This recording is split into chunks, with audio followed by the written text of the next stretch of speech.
தனக்கு கிடைத்த ஞானபீட விருதை மண்ணுக்கும் மக்களுக்கும் காணிக்கையாக்குவதாக கவிஞர் வைரமுத்து தெரிவித்துள்ளார். சென்னை பெசன்ட் நகரில் உள்ள தனது இல்லத்தில் செய்தியாளர்களை சந்தித்த அவர் இவ்வாறு கூறினார். ஞானபீட விருதை பெருமையுடன் ஏற்றுக்கொள்வதாக குறிப்பிட்டார்.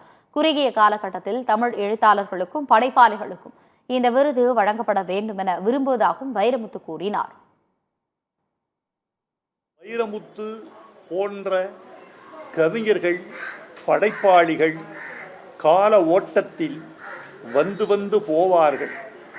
தமிழ் நிலையாய் நிற்கும். எனவே இந்த விருது தமிழுக்கு கிடைத்திருக்கிறது. காரணம், ஞானபீடம் பெரிதினும் பெரியது. ஏன் பெரிதினும் பெரியது என்றால், சாகித்ய அகாடமி விருதுக்கும் ஞானபீட விருதுக்கும் ஒரு பெரிய அடிப்படை வேறுபாடு இருக்கிறது. ஒவ்வொரு ஆண்டும் எல்லா மொழிகளுக்கும் தலா ஒன்று என்று வழங்கப்படுவது சாகித்ய அகாடமி. 22 தேசிய மொழிகளுக்கும் ஒவ்வொரு விருது வழங்கப்படும். ஆனால் இந்த 22 அட்டவணை மொழிகளுக்கும் சேர்த்து மொத்தமாக வழங்கப்படுகிற ஒரே விருது ஞானபீட விருது.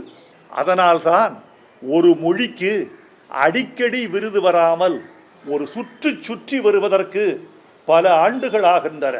கால் நூற்றாண்டுக்கு பிறகு தமிழுக்கு வாராது போல் வந்த மாமணி இந்த விருது. எனவே நீங்கள் கொண்டாடுங்கள். இந்த விருதை நான் பெரிதினும் பெரிதாக கருதுகிறேன்.